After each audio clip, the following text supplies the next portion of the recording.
I'd like to share my screen again so we can continue and move on to the last part of our little celebration together, which is all about meeting spaces featured in the book. And before introducing the first panelist, I would like to give you some food for thoughts and introduce things with a question. When we started our journey, we came across this image, which I think is super powerful. It shows when we were talking with co-working founders, they were often saying that their co-working space came out of a crisis. So whenever there was an economic crisis or more recently a global pandemic, co-working spaces was somehow being started. And very often those type of work environments were starting in neighborhoods, in buildings that were left abandoned because of the crisis. So what you see on the first picture is like, okay, there is a building that's been abandoned. Nobody goes to that neighborhood anymore because there's no life. And suddenly there are like creatives and people who decide to take it over and slowly but gradually transform it into a co-working space, a collaborative workspace. And it completely changes the neighborhood and the space itself. So the question here is, how is co-working transforming cities' landscapes and contributing to the revitalization of buildings and neighborhoods? Joining me on stage today to actually answer the question through their own lens and experience are Patrick Tayah from the Working Capital in Singapore. Hi, Patrick. Hi, Pauline. We also have Maaike Hoogstede, the head of community at Impact Hub in Berlin. Hi, Maaike. Hello, Pauline. Nice to see you again. And Alexandra Georgescu, who is from the Distillery in Hi Brno. there. Hi, hello, hi guys. Hi. So nice to have you. How is everyone doing? Good? Great, all good. Very good. Nice. Let's jump maybe right into the topic. Alexandra, I would love to start with you because as I just said, we are here to talk about the impact co-working can have, not just on people, but on buildings. And because you're an architect by trade, Alexandra, in Brno, so as I said, second biggest city of Czech Republic, you've built a co-working / collaborative workspaces called the Distillery. Can you talk to us about the building you took over and what's its history? And while you do that, I'm showing a little bit of some pictures of the space as well. Oh, that's lovely. You made a presentation for me. Thank you so much, Pauline. Thank you for having me. So I'm Alexandra Georgescu. I'm the founder of KOGAA Architecture Studio and of the Distillery Social Reactor. Now we have Lyceum Social Reactor, and we're expanding a little bit this concept. It's a little bit different story, ours. We started an architectural office in a bit alternative way. So rather than starting on working on architectural competitions and urban planning and family houses, we decided to kind of do things with our own hands. It was a very organic process. By doing so, we actually started looking for a space for our own office.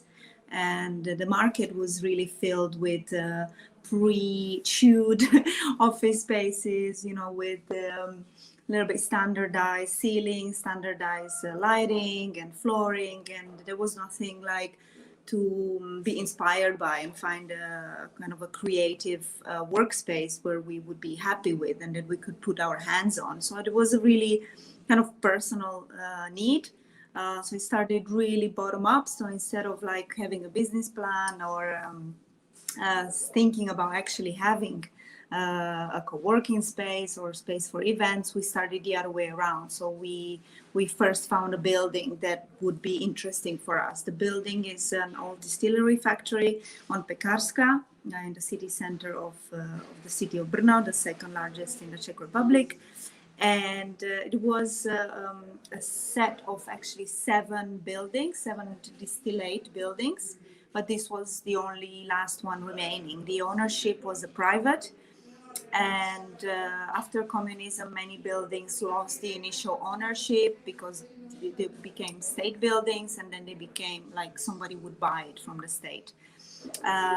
So it had like various levels of ownership and use, but the distillate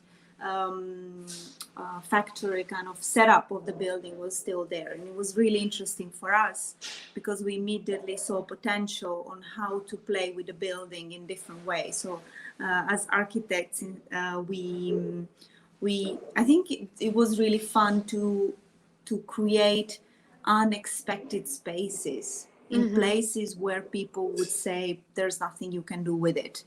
It's useless. I think if you go to the previous image, you might have the main tower where we had the elevator. Yeah, this green portal here is actually a summer bar that was built in the old elevator shaft of the building. So and it's only 5 square meters. And obviously when people came, they're like, there's no way to fit a bar in here. But then we managed a way to use the cellars to put the beer barrels in it, and through a pumping system bringing the beer up to the mini bar. So it was like really, really fun and creative way of processing the building.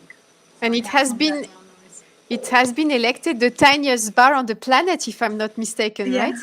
So far. So far, yeah. I'm sure there is some little holes in Beijing and China that are beating us, but they're just not putting the record. So in this way, we started the use of the building that was then kind of naturally turned into a space for events, because we wanted to get funding to rebuild step by step. So the building was built in 3 phases in 3 consecutive years, and all the furbishing also was done kind of like step by step. And the way the co-working space worked is more like studio based. So we had some hot desks, but mainly it was about renting the space for a longer time. And we stayed with this concept until now, where we moved to another location. And rather than renting for a short stay, we want to have a bigger kind of stronger community that stays with us in the long term. I don't know how long I should speak, but no, it's super interesting. Actually, I had a second question for you, but you already answered it. So I'm just gonna turn to Patrick to ask him the next question, and then I'll ask you something else, Alexandra. But so Patrick, you're based in Singapore, in the working capital, and I think we are going to talk about biscuits together, the biscuits you eat. Yes. The working capital is actually located in a former biscuit factory. So how did the idea of transforming a building that was a biscuit factory into a co-working collaborative workspace came to life? And while you speak, I'm also showing a few images of the working capital. Also, thanks for preparing the presentation for us. So the idea actually came from our founder. So the founder is someone who's really in love, if not obsessed with heritage building, conservation building, and shop houses. And so he's been working with this asset class for more than a decade. And so back in 2014, when he wanted to set up the first co-working space here in Singapore, he was looking for a hub, which would be one big building where everything would be centralized there, and then from there we can expand. And so he set his eyes on this building mainly because of the bone and the structure of this building. So you have a lot of volumes and you have a lot of spaces. This building specifically actually took several lives. So it was a biscuit factory, and then other nearby shop houses were combined with it. So it became a bigger building, and then it became a tenement, and then it became a corporate office, until we decided to take it over and then remodel it in a co-working space. So not all the areas are hot desking. There's a lot of, because there's a lot of volumes in that, you can play around with what you need to do with it. And the idea came into, okay, what can we do with this building? And then we set up this whole building as a mix of F&B, offices, as well as an event space. And it's good that you're showing the middle bottom photo, because as we started expanding in the neighborhood, we took over this building on the left side where we see the Shake Shack brand at the bottom. This used to be another factory as well. So this one used to be a factory for Tiger Balm, which is a analgesic from China. And so well with headaches and everything, yeah. Exactly. Well, any pain you have. Yeah, that's true. And so this building was also a factory, and also at some point in time it became a corporate office, and then same as this main hub that you see on the right side in this middle picture, we transformed it into a more vibrant office, and then it's currently filled with like big fintech companies and Shake Shack at the bottom. So And it's sorry. yeah. No, No, go ahead. for it. No, I was just It's, gonna it's ask you. Go. There's a slight delay. Sorry. it's just like these two are our current main anchors, main anchor properties within the area where we are. And if we look fast forward to today, while you operate those two buildings next to each other, how did you see the neighborhood around those two buildings changing? So the neighborhood, if we talk about a decade ago, it didn't have this great reputation. And so when we set up the co-working space here with the F&B as well as the event space, there was a lot of traffic and a lot of people would come in every day to come and work here. And so as there is more people coming in, F&B brands became more interested, and the neighborhood started becoming more vibrant. And as we took more properties over the last 8 years in this neighborhood, there has been a massive change in the whole neighborhood, where a lot of brands, a lot of cool bars came in, a lot of SMEs as well. It turned in the end to be named one of the top 10 destinations in Asia by Lonely Planet. So coming from where it was a decade ago, more of a brothel red light district kind of neighborhood, to becoming the destination to be in is partly due to us and the community that we brought in, as well as the growth of our footprint within the neighborhood. Is it? I'm not very familiar with Singapore, but is it rather central, or it's more on some of the outskirts? Sorry, it cut a bit. I was just wondering, where is the space located within the city? Is it rather central, or it's more on the outskirts? So it's on the city fringe. So we're not exactly in CBD, but right at the edge of CBD.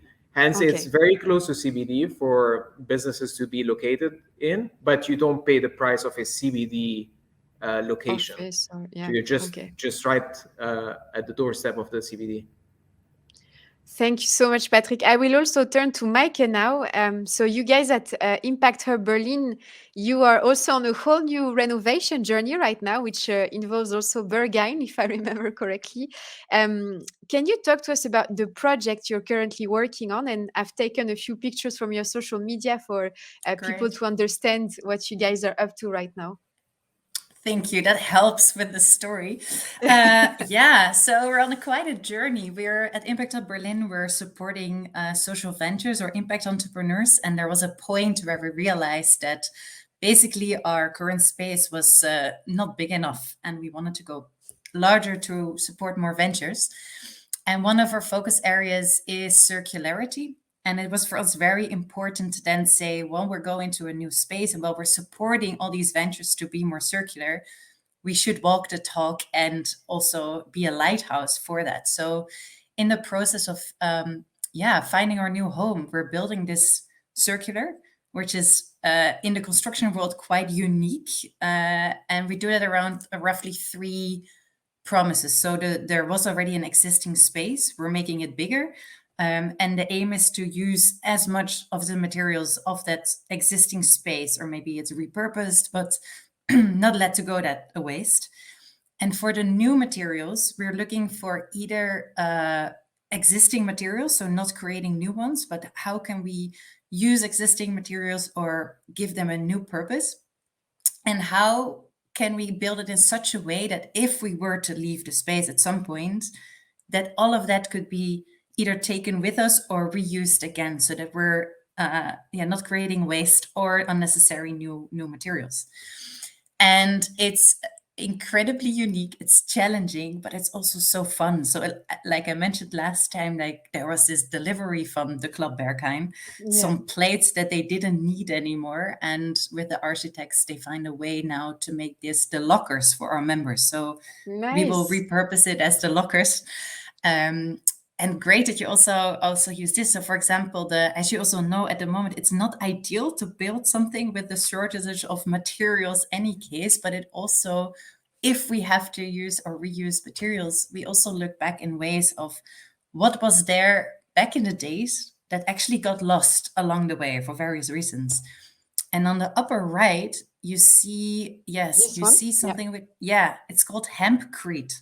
So instead of using concrete, and there's a whole other story to that, we're using this natural material, Hemp Crete, which is actually together put with water, it hardens, and it's a great insulation. It's great for sound, and it gives the rooms, for example, humidity for like roughly, I hope I said this correctly, 55%. So it has this whole way of looking at materials in a new way, looking at how can we reuse it, how can we go back to ways that have forgotten the process. And this is the project that we're in the midst of as we speak. And we often hear from co-working founders that renovating an old building is much more costly than settling in a new one. Why was it important for you guys at Impact Hub to grow in a building you would revive? I think we looked more holistically at cost. So in a way, it's interesting. So of course, it's way easier time-wise and capacity-wise to order everything to fit in a timeline that would all work perfectly. In a way, you can be cost effective by reusing materials that would have been thrown away. Just it's logistically a challenge. Like it has to fit in the timeline. We're now waiting for doors that have to come from a building that still needs to, the doors need to be taken out. We needed windows on the building that had to be the exact height and same size, same material. It's a challenge. Yet, if you look, for example, at the environmental costs, even taking existing windows, they're now coming from an old place based in Switzerland. Transporting them to us in Berlin was even environmentally more cost effective than creating something new. So we're looking at it in different ways. We're defining different ways of what does it mean. And also in the long run, we're seeing how this could also bring in various people, planet profits basically to us and to our space. But it's costly, but in different ways, and it's also like where do you put the importance? And I think, are you guys still doing those construction tours for people who are based in Berlin and want to discover the project?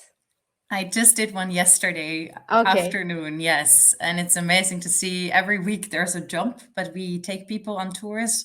And it's also great because you already bring the whole co-creation and the raw materials are exposed there. We have a warehouse where we just store all these elements that are already delivered to us. So people can see like, the plates of Berghain are there as we speak. And these will be repurposed. There's the maker spaces. So actually also the repurposing of the materials happening in the space. So people can see that. Yeah.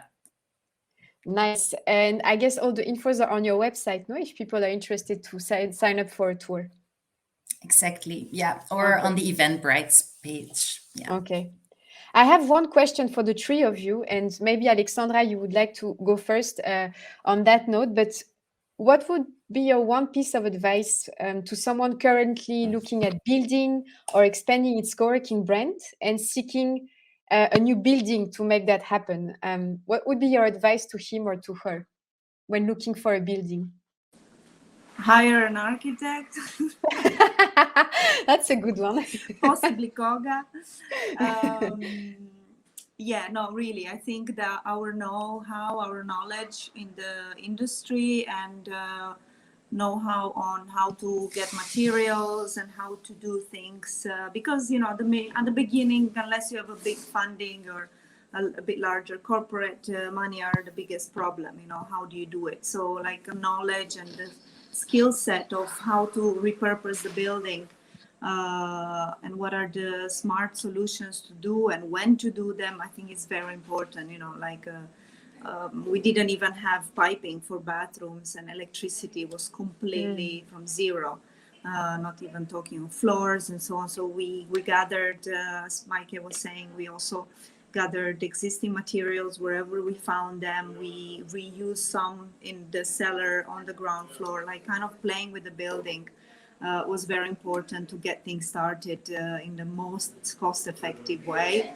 And I would say the other very important thing for us was to build a community. We're quite lucky to do that through our existing contacts, being quite strong in the community of the creatives. We had already kind of a built portfolio, let's say, of people and studios that wanted to be next to us just because we have a proof of successful projects, successful clients. So they were kind of attracted to us and be next to us. And we added on that another level of PR, really natural, by bringing there all the local community of food makers like creatives, fashion designers, graphic designers, musicians that were coming there, doing events and then spreading kind of naturally to the rest of the community. So it became like a really strong and community-based space, even though it was not finished yet. So I would say, yeah, this is the combination. We still have a little souvenir from your space, because I remember you were giving away those cinema chairs. The seats. Yeah, and we took them and we still have them at our home. So every time we look at those, we always think of you because we love them a lot and they're so beautiful. And every time people are like, where are they coming from? We're like, well, take a coffee. This is a long story, but that's really that's cool. True. Yeah. They're very playful. I would say like one of the best things about the whole project was the freedom and the creativity, not be scared of experimenting. And we didn't look at the competition at all. Yeah. We just did it our way. We never, there was Impact Hub, I think, already in Brno, and we're in touch with them all the time, but we never kind of got scared of anything like, oh my God, we're never going to be able to reach that number. We always played a completely different game. Patrick, do you have some tips to share on your end for people who would look to expand in new buildings? New buildings for us is not. We look into. I mean, the heritage buildings, which are already. Yeah, sorry, I meant classified. Expand. Yeah. For us, it's okay. The conservation buildings in Singapore don't have the luxury of freedom to do whatever you want with them. So for us, what is really interesting is to look at the shop house the way it is. So shop house, the way it was previously, is literally what it is. It's a shop at the ground level, and then a house for the owners on the upper levels.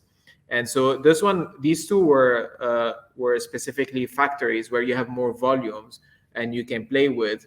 But we expanded in the neighborhood and in other areas in shop houses. And for us, I think that the most important tip I would say is look beyond what it is currently and how you can transform it and bring out the features of that shop house. So for example, a few things that we did, for example, is when you enter a shop house, usually the upper level, there is a false ceiling.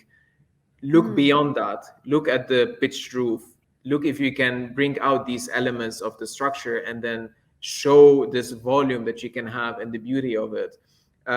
Maybe you can add a skylight. And then, so what we started doing is bringing people that want a space with us.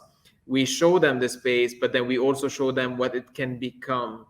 And that process of trying to help them imagine the space into creating it and actually delivering it to them is something I think is challenging, but at the same time rewarding when you reach the final result.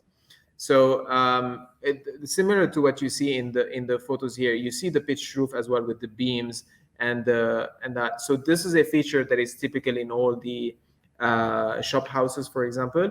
but then the people don't see it because most of the time you have a false ceiling there and you will feel it's like a cramped place. So for us, it's really looking beyond the four walls that you have and see what type of volumes and how you can make this property, which with all its characteristics and charm, work for the need of this new modern world of hybrid space and open space and everything that is needed in that space. And Maaike, pretty much looking beyond just the four walls, basically. Yeah. It's more looking at holistically at the building itself. Exactly. And having the sense of projecting yourself into what you want it to become.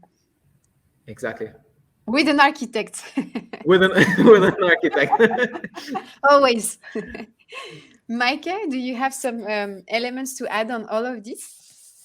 Already really good points. I think from our experience, I would highlight co-creation and integration as some really important parts. For us, expanding means closing our old space. So it's not so much about opening an extra. So for us, it was really important to do this with the community. So understanding who we're building this for and doing that with them. So we've done co-creation sessions. We're taking them on the tours. We're having had some events already and bringing that input to the architects to reflect. So designing it with those who will use it.